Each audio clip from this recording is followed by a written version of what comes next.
You ever just sit through a movie and at the end of it, you just sit there and think, damn, the villain was low-key right though!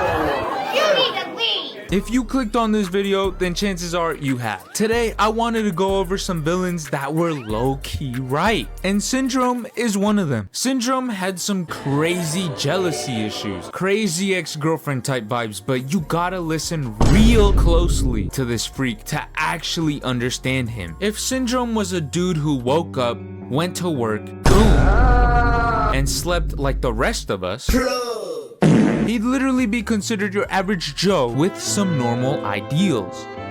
Syndrome had ideals that most of us could agree with. Number 1, unchecked power is bad. Easy, I agree with that one. Number 2, hero worship could be dangerous. Number 3, the unfairness between people who are born with talent and those who aren't born with it. Syndrome would have had me until he started to kill superheroes, put people in danger, and had a crazy obsession with Mr. Incredible. I get he rejected you for wanting to help, but brochacho, you gotta move on! Syndrome got absolutely loaded with cash through his inventions that could have easily been used to do some good.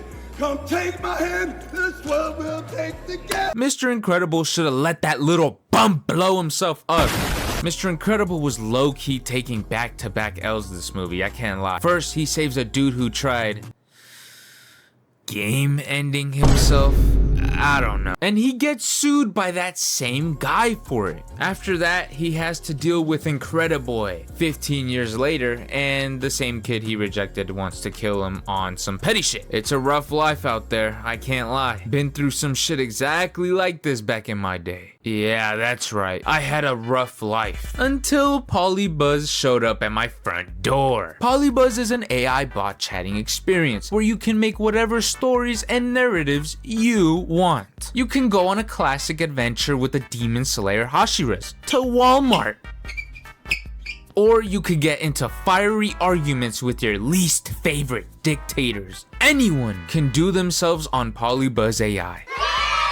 No, seriously, you can literally do yours. With over 40 million downloads and 20 million characters, you can let your imagination run wild. Or goon, I don't care. To download Polybuzz AI and get those wonderful features, use my link in the description and use code LIVEGUX. That's LIVEGUX. P.S. If you do download Polybuzz, make sure to go take a look at my chat bot. I spent a lot of time making him extra freaky. Download Polybuzz today, sweet cheese. Thank you to Polybuzz AI for sponsoring this video. Thanos, when he first got introduced, looked like he was on that timing. Ready to destroy planets for no reason. I was absolutely ready to hate on this motherfucker and cheer on the Avengers when they fought him, until they switched up his entire way of being. Or at least, I think they did.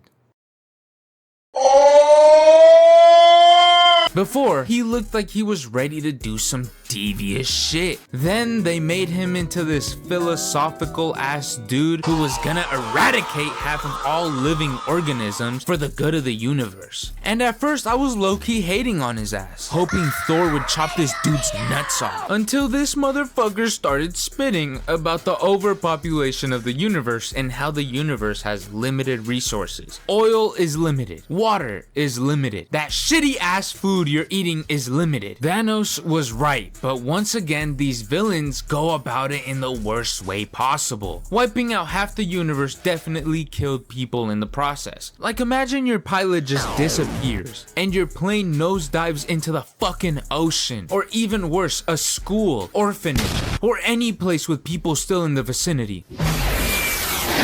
Instead, make a planet with infinite resources. Make an infinite resourceinator. These things are called the Infinity Stones. You're telling me they can wipe out half the population of the universe, but can't make more homes? He saw how poor and hungry some planets were, but instead of helping them, he chose the easy way out and slimed out half a planet at random and called that shit mercy. Get the fuck out of here. Okay guys, sorry guys, I gotta bring these on, my eyes are hurting like a bitch. Tai Lung spent his early years working like a dog so that he could become the Dragon Warrior. Shifu told him he was destined for great things, but Oogway said, without any clear explanation, Tai Lung went crazy and tried taking the scroll. If I was Tai Lung, I'd be pissed if I heard some fat ass panda who's never done kung fu in his life got picked to be the Dragon Warrior. I'm not having that shit. I mean, look at what Tai Lung can do. This motherfucker is an artist at what he does. And then there's Po. Oh my god, bro.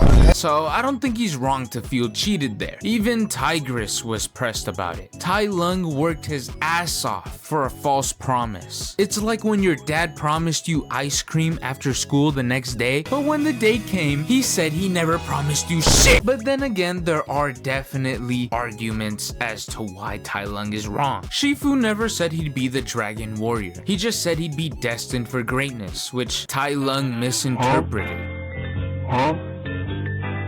But Shifu did heavily imply on it, so you could say both were wrong. It's crazy. This is arguably the channel's least brain rottiest video ever.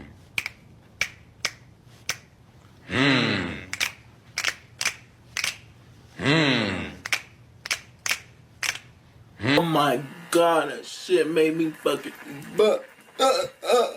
That's better. Anyways, let's move on to our last entry. Okay guys, get your big brain and comprehension hats out. This one's about to get serious.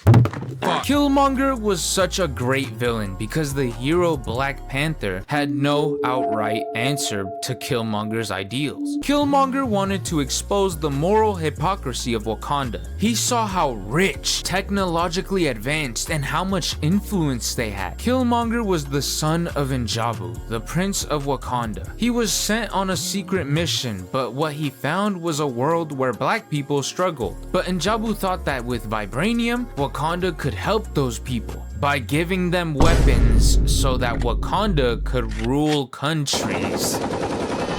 N'Jabu, you were so damn close. Fuck! Do you see where it went south there? Vibranium could 100% help struggling communities by making some crazy ass technology and by bringing in loads of cash. But fuck did he go off the rails at the end? Killmonger knows about how Wakanda likes to stay hidden. Wakanda seems like a poor country that has nothing to give to the world, which he sees as a betrayal to their people and hypocritical. In Fortnite terms, your buddy has multiple mythical weapons but says he has none. He's lying. And can't feed the team with a good loadout, so everyone could thrive to get that victory royale. Killmonger wants Wakanda to use vibranium to take over the world and lead an uprising against systems of white supremacy and exploitation. He doesn't want equality. He wants to establish dominance and reverse the roles. Got it? I knew you guys were smart. Look at you, all grown up in your big boy pants. Okay, now catch this. Wakanda's isolationism as cowardly selfish,